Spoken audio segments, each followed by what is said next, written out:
Le groupe aujourd'hui est stabilisé autour de 5 personnes. Il y a une retraitée divorcée, il y a une retraitée en cours de divorce, il y a une jeune veuve de 45 ans, il y a une assistante sociale divorcée, et enfin un couple d'homosexuels.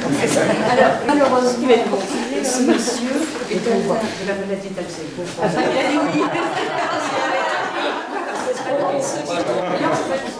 Alors, au départ, ce projet était surtout un projet de personnes qui allaient être à la retraite ou qui étaient à la retraite. Et puis, il s'est un peu, je ne vais pas dire transformé, mais ouvert sur l'intergénérationnel. La mairie est notre marraine. Alors ça veut dire que c'est aussi un peu un défi qu'a relevé la mairie de créer le groupe de façon artificielle. Comment elle a fait? Je pense qu'elle a été regardée dans les fichiers de tous les malheureux locataires HLM qui disaient qu'ils auraient bien voulu être propriétaires. Voilà. Mais la manière dont le projet commence, c'est la phrase de Lénine, je vous l'ai déjà dit, non, camarades, je suis très inquiet, car tel que ça commence, ça continuera. Alors c'est là que la grande aventure commence, parce que tant qu'on n'a pas de terrain, tant qu'on n'est pas concret, tant qu'on n'a pas fait les premières étapes, alors à mon avis, les premières étapes, c'est, pour nous, se donner un nom, mettre à jour ses valeurs. Qu'est-ce qui fait qu'on a envie de faire ça? Le premier déclic que j'ai eu, c'était les Baba Yaga.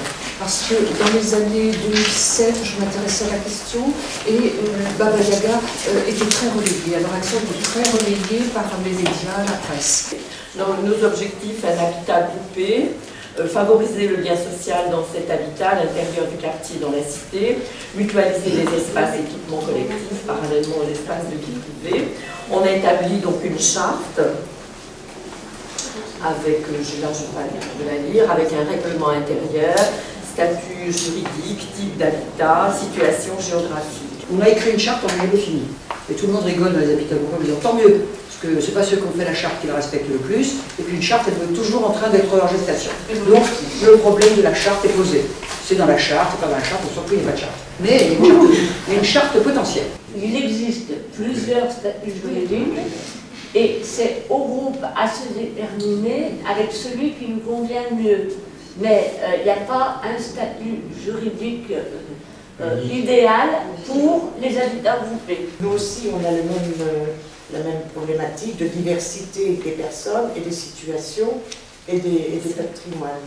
Donc, ce qui nous paraissait le plus facile, c'était de travailler avec un office d'HLM. Voilà, donc on a été mariés, un mariage de raison, forcé, par la mairie sur des critères financiers. Et c'est grâce au quad qu'on a eu des conseils pour choisir notre structure juridique. Donc on est une association loi 1901 et à ma connaissance, il n'y en a pas des êtres qui ont choisi cette structure-là. Comme on n'avait pas suffisamment de sous pour prendre le risque, et puis on se connaissait pas. Hein, donc on ne va quand même pas risquer tout son pognon pour des gens qu'on a finalement jamais vus. Voilà. Alors on ne pouvait pas faire une SCI ou des choses comme ça parce que c'était trop risqué financièrement. Et puis il aurait fallu avancer les sous pour commencer les travaux et tout. On a dit, on va se formaliser, on va devenir une association 1901. On va avoir des décisions à prendre, on ne veut pas les prendre au millième de copro, puisqu'on en avait tous jusque-là de nos copro. On a dit, un homme, une voix, recherche du consensus, et majorité, si on ne peut pas échapper au vote, c'est déjà arrivé 2 fois, majorité aux 2 tiers. Et trouver des partenaires.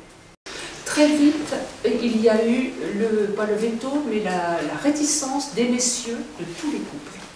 À savoir que, au fur et à mesure qu'on leur donnait des informations, de toute évidence, les documents ne sont pas lus, on ne vend pas sur les sites internet, donc nous on fait des synthèses des comptes rendus, c'est déplaisant, mais on le fait.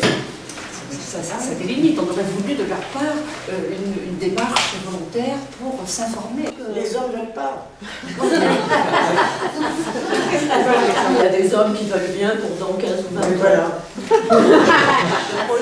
Et là pour l'instant, les dames elles gardent les gamins à la maison et tout, et elles ont bien raison parce que moi je suis embêtée de voir ma fille 7 ans se coucher tous les lundis à 11h, je suis pas très fière.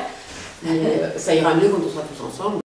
On avait fait un questionnaire auprès de l'ensemble du groupe pour que les gens se positionnent sur le type d'habitat, c'est-à-dire maison, appartement, surtout appartement, réhabilitation ou neuf. Donc centre Arras, quartier périphérique d'Arras, communauté urbaine, alors vraiment à la périphérie d'Arras, et communauté urbaine en campagne. La majorité, pour moitié, centre d'Arras et quartier périphérique. Et on a rencontré les maires des communes, on a rencontré aussi surtout les bailleurs sociaux. Et les bailleurs sociaux, deux organismes d'HLM, un public et un semi-public, sont fortement intéressés par notre projet.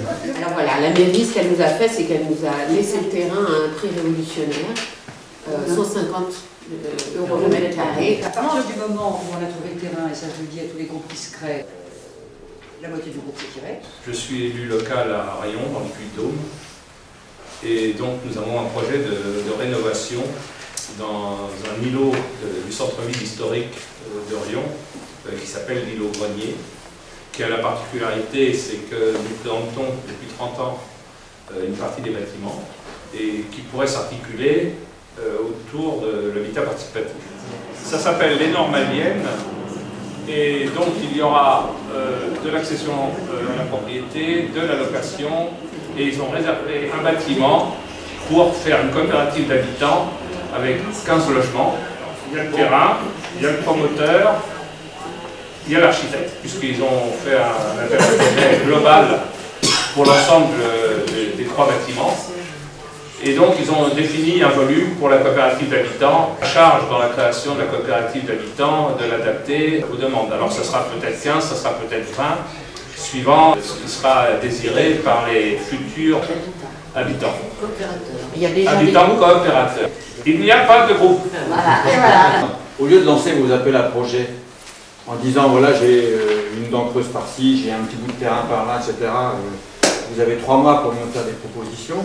On est en train de leur dire, informez-nous avant, on bosse ensemble, on essaye de constituer une idée qui, dans ce coin-là, pourrait être de l'habitat coopératif à l'ICOP, dans cet autre endroit, un système mixte avec de l'activité et du logement dessus, etc., etc. Je crois qu'il faut cette idée d'aller tailler en amont dans les services techniques, fonciers, urbanisme des villes, pour leur dire, on peut travailler avec vous. Il y a un an, une des sociétés d'économistes qui dépend de la ville nous dit hop là, il y a un projet là, il faudrait que dans 3 mois, il y ait un groupe qui soit constitué. C'est pas possible, ça marche pas. Et c'est pour ça qu'on leur dit, mais arrêtez de travailler comme ça toute allure, il faut qu'on travaille avant avec vous, ça prend du temps. Il s'est avéré que quand il s'agit de se compter, les couples se sont désengagés. Parce qu'ils ont estimé que c'était un projet très hasardeux financièrement, d'une part, et d'autre part, complètement utopique. Non, il y a peut-être 6 ou 7 couples, ou 8 couples peut-être dans le groupe, mais il y en a qui ne sont pas prêts du tout, et puis il y a les hommes, il y a des femmes qui sont prêtes, mais Thérèse, elle serait prête. Les motivations pour la joie d'habiter ensemble et l'avantage, à mon avis, étaient légers, sauf quelques aliens dont je fais partie, qui s'obstinent à penser que ça peut être très intéressant d'être ensemble et que ça a un sens d'avoir un projet collectif commun. Sinon, c'est franchement individualiste. On a été très à l'aise. En l'espace de 4 mois, on a fait un dossier, on nous a demandé un recto verso pour candidater sur Allo, et on a fait en fait 75 pages. Nous, c'était politique, sociétal, on voulait vivre autrement, habiter autrement. Donc on était prêts à faire des sacrifices sur un certain nombre de valeurs, notamment on a des copains qui n'avaient pas assez d'argent pour nous suivre, qui ont dû partir, et c'est vrai que c'est horrible, mais c'est comme ça. Voilà. C'est que dans le groupe, il n'y a pas de compétences en matière juridique, fiscale, les assurances, etc. On peut en acquérir, mais on n'a pas envie d'y passer un temps. Des 15 familles, que des couples, avec des messieurs Et des enfants. Et des enfants, alors très divers au niveau des générations, très divers au niveau des origines sociales, c'est tout Nantais, très divers aussi au niveau des compétences professionnel. Alors le notaire, on a rencontré le notaire parce qu'on disait, donc notre président qui est quelqu'un de très pointilleux et un peu, voilà, il ne veut pas se faire avoir. Donc il a trouvé que le règlement de copropriété, il fallait l'écrire nous-mêmes. Il nous a fait bosser au CNUT pendant je ne sais pas combien de semaines pour qu'on essaye d'écrire un règlement de copropriété, alors qu'on ne savait pas ce que c'était. Donc j'ai pris des contacts à droite à gauche pour savoir. C'est pas évident parce que on était association et copropriété, donc il fallait trouver quelque chose d'un peu similaire à nous.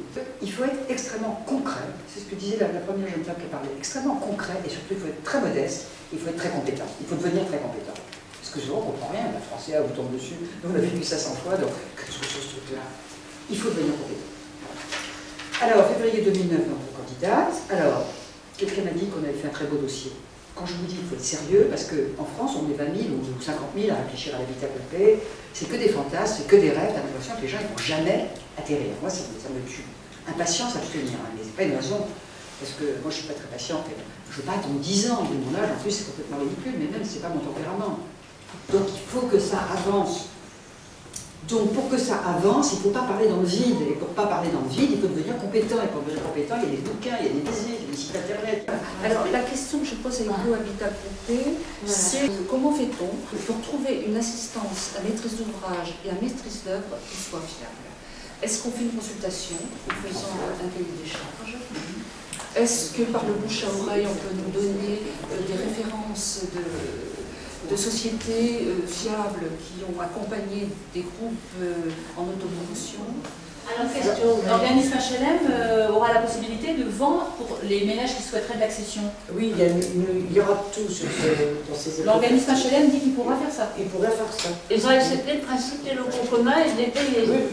Ben, c'est nous qui les paierons dans nos charges. On nous a dit vous serez accompagné par le quad qui a été choisi par la mairie de Nanterre pour nous accompagner sur une série d'ateliers, je crois bien que c'était tous les 15 jours à l'époque. Oui, parce qu'il nous l'a présenté, moi j'ai vu. Ouais. Très structuré, très pro. Alors c'était un vivier de professions diverses, ils se sont très bien relayés. Enfin, nous on était contents de l'accompagnement. Pas d'accompagnateur psychologique comme ils font là à Nanterre qui tient le groupe. Ça, pour ça on se sentait capable. Mais maître d'ouvrage délégué qui nous représenterait pendant toute la durée du chantier. Nous, je pense, on s'est dit, mais est-ce qu'ils ont bien leur place dans ce projet d'habitat complet? Le problème aussi, c'était que si on a un patrimoine, on achète la maison par exemple, ou même des parts sociales, c'est quand on décède, les enfants ils font quoi? Parce que nous on a une charte à laquelle il faut adhérer. Donc ça veut dire que n'importe qui pourrait rentrer dans ces logements et ça détruirait l'esprit initial. Et c'est des questions qui sont un peu nouvelles. On voit bien la place des hommes. Alors, avant, on parlait, par rapport à la sphère, ce qui percutait la sphère familiale, c'était un peu l'éducation des enfants. Oui. Hein? Nous, parce que l'éducation des enfants, c'est à la fois dans le domaine privatif et dans la vie collective. Donc, il y avait des discussions là-dessus, sur les écarts, la façon d'envisager l'éducation des enfants. Mais c'est récent qu'on parle de la relation de couple. La place relative des hommes et des femmes. C'est un peu plus récent, les l'impression. Vous avez gardé un rythme de réunion hebdomadaire? Ah non, on peut plus. Tous les lundis, la semaine dernière, aussi le jeudi, aussi le vendredi, le samedi de temps en temps. On a 6 mètres carrés buanderie commune, qui n'intéresse pas toutes les familles. À l'heure actuelle, il y a peut-être 6 familles qui sont intéressées et les autres qui trouvent que il faut laver son linge sale en famille et pas en public. Alors je sais pas, c'est le seul exemple concret de mise en commun d'une vie quotidienne, voilà. Et alors ça provoque quand même des réactions. Ah non, mais c'est dans tous les groupes. C'est dans tous les groupes comme ça. Voilà. Donc il y a des... Donc il y a eu un vote et toutes les familles ont dit qu'elles étaient toutes d'accord pour construire les 6 mètres carrés qu'elles n'utiliseraient pas forcément, mais qu'ensuite, une fois qu'elles ont construit ça, elles ne voulaient plus en entendre parler, y compris dans la taxe foncière. Et alors, ils étaient prêts à faire des calculs d'alchimistes pour voir sur la taxe foncière des parties communes, combien ça faisait par mètre carré, on met 6 mètres carrés de côté, et ensuite on voit qui est-ce qui a utilisé la buanderie pendant l'année. Pour moi, c'est vraiment symbolique de la difficulté qu'ont les gens à adhérer à une démarche de mise en commun de quelque chose. Qui c'est qui va payer les mètres carrés collectifs?